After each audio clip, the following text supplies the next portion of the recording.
Seandainya Mataram mau, Indonesia milik kesultanan berbentuk kerajaan dikelola Perdana Menteri. Demikian pernyataan seorang pakar hukum tata negara dalam sebuah acara di Masjid Sunan Kudus. Dan menurut saya dia benar. Benar deh, andai Raja Jogja mau, Indonesia adalah kerajaan Inggris dari tanah Jawa. Indonesia bisa jadi mirip Malaysia bentuk negaranya. Kita semua tahu dari dulu Jogja sudah kaya. Ketika Indonesia masih miskin, maka suatu hari sang proklamator menghadap Sinuwun. Apa yang dikatakan Raja Jogja waktu itu? Silahkan lanjutkan pemerintahan di Jakarta, ujar Sri Sultan Hamengkubuwono ke-9 saat menyerahkan uang sejumlah 6,5 juta gulden kepada Insinyur Soekarno atau setara dengan 500 triliun rupiah nilai saat ini. Insinyur Soekarno, Bung Hatta, dan sejumlah menteri saat itu pun berisak tangis, terharu. Artinya bukan cuma uang yang diserahkan, tetapi memberikan dukungan sebagai tiang kekuasaan, memberikan mandat kepada Republik. Lantas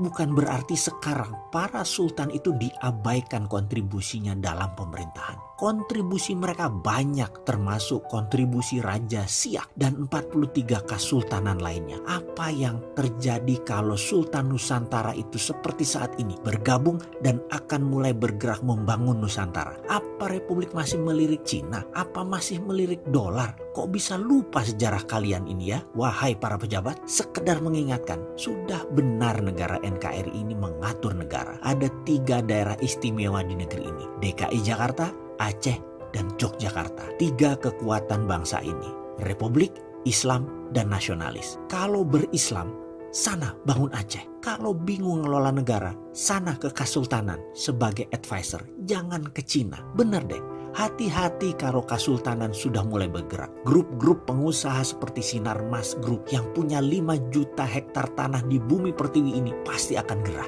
Pejabat yang berpihak ke asing pasti akan dipermalukan di depan rakyat. Semangat bela negara sekarang sedang dikobarkan oleh Kesultanan. Sadumuk Batu, Sanyari Bumi sedang digaungkan, yang bisa diterjemahkan sebagai tanah air kita jika diganggu akan diperjuangkan sekalipun nyawa taruhannya. Sekali lagi mengingatkan, seandainya Raja Jogja mau, kalian semua itu abdi dalam, wahai para pejabat. Dan sebelum itu terjadi, ayo sowan dan diskusi. Apa yang kita diskusikan? Dalam sejarah kerajaan Nusantara saat ini diperkirakan ada 43 kesultanan dan kerajaan, di mana di setiap daerah kesultanan atau kerajaan tersebut pada zaman Belanda pernah meletakkan harta mereka untuk setoran ke Bank Java yang kemudian hari menjadi Bank Indonesia. Juga pada saat kemerdekaan NKRI, sumbangan kontribusi kalau di total lebih dari 13 juta gulden. Jogja, Solo, juga kerajaan seperti Siak. Siak adalah termasuk penyumbang terbesar yang kalau dihitung dengan uang masa sekarang lebih dari angka 1.000 triliun rupiah. Saat ini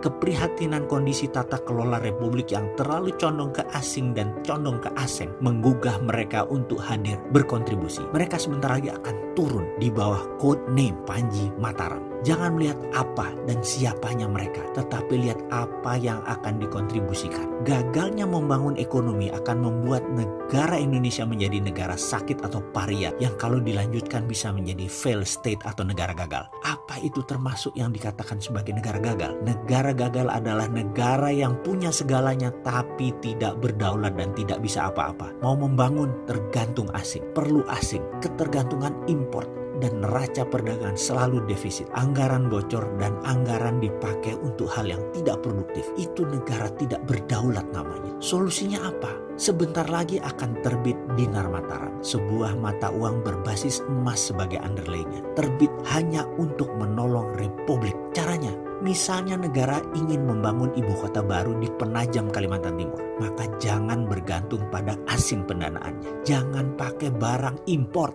Itu platform berpikir yang paling mendasar. Apa yang harus dilakukan? Cetak rupiah dan uang tersebut belikan dinar Mataram. Berapapun jumlahnya, dinar Mataram mampu. Katakan 100 triliun rupiah dana dibutuhkan. Kemudian dinar Mataram tadi letak bahkan di rumah dinar untuk menggunakan sistem payment gateway GPN Dinium agar dinar Mataram tadi bisa dikonvert ke rupiah kapanpun untuk membiayai proyek negara. Di balance sheet Dinium akan tertera nilai 100 triliun rupiah dan di sisi dinarnya akan tertera angka 285.715 dinar Mataram atau keping. Di sini jadi intinya terbitnya rupiah berdasarkan emas dinar Mataram dan proyek negara. Tidak akan ada keraguan atas terbitnya uang tadi akan menimbulkan inflasi atau apapun yang ditakutkan oleh pemikir ahli keuangan. Dinar Mataram ini akan menjadi game changing bagi Indonesia karena Indonesia akan mulai membangun apapun tanpa hutang.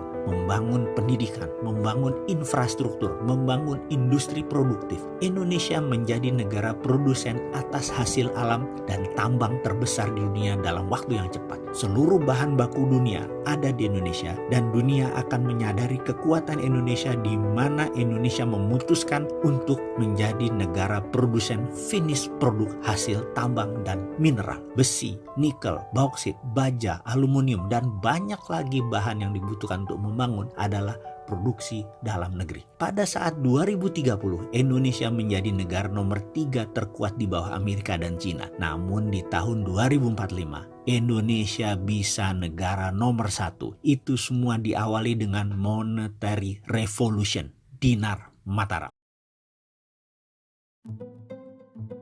Mata uang akan tinggal 10 di tahun 2045 dan dimulai sejak 2030. Demikian komentar ahli keuangan dalam Financial Times Magazine. Kita semua tahu kalau sudah masuk kanker ekonomi stadium 4 di mana mata uang sebuah negara menjadi tidak bernilai karena hiperinflasi seperti di Venezuela saat ini yang negaranya walaupun sumber minyaknya lebih kaya dari Indonesia, tapi kalau IMF dan Amerika mau serang negara tersebut ya masuklah stadium 4 juga kanker ekonominya dan IMF sudah tidak bisa menyembuhkannya. Suntik mati mata uang negara tersebut. Dan setelah suntik mati, maka ganti mata uang tersebut dengan dolar. Indonesia misalnya, kalau pejabatnya, muscle knowledge-nya masih sangat IMF dan sangat Amerika cara pikirnya, maka ketika ekonomi melemah terus, maka ketergantungan akan dolarnya meningkat. Seperti Indonesia saat ini yang tidak percaya dengan MMT, tidak percaya dengan kekuatan rupiah, dan tidak percaya pada proyek yang dibangun tersebut bisa tanpa uang asing atau tanpa uang asing. Cocok sekali dengan apa yang terjadi saat ini, yaitu bisa masuk kanker stadium 4 ekonominya di mana rupiah akan dibuat tidak bernilai dan di titik itu rupiah hilang. Dolar saja sebagai mata uang negara Indonesia dijamin tidak ada inflasi alias inflasinya kecil sekali sama dengan inflasi Amerika. Kita tidak lagi rugi kurs, tidak ada lagi rugi falas. Inilah yang akan terjadi dalam 10 tahun ke depan.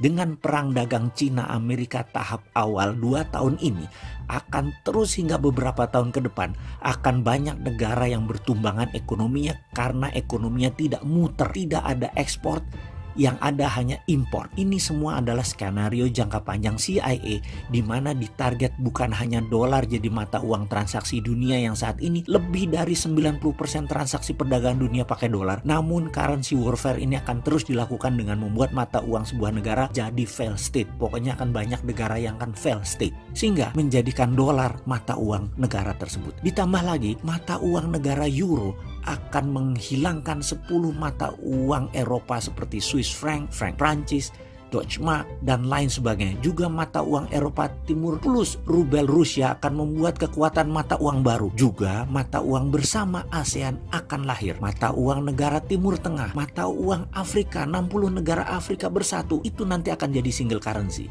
Dan di tahun 2045, semua hal itu bisa terjadi selain mata uang digital, mata uang cuman tinggal 10. Itu perkiraan. Dan ini mungkin dan pasti akan terjadi. Sebuah prediksi yang dilakukan oleh para ekonom MMT seperti Stephanie Kelton mengatakan bahwa dinar berbasis emas dan menggunakan digital akan menjadi kekuatan mata uang baru di mana kiprahnya akan dimulai segera.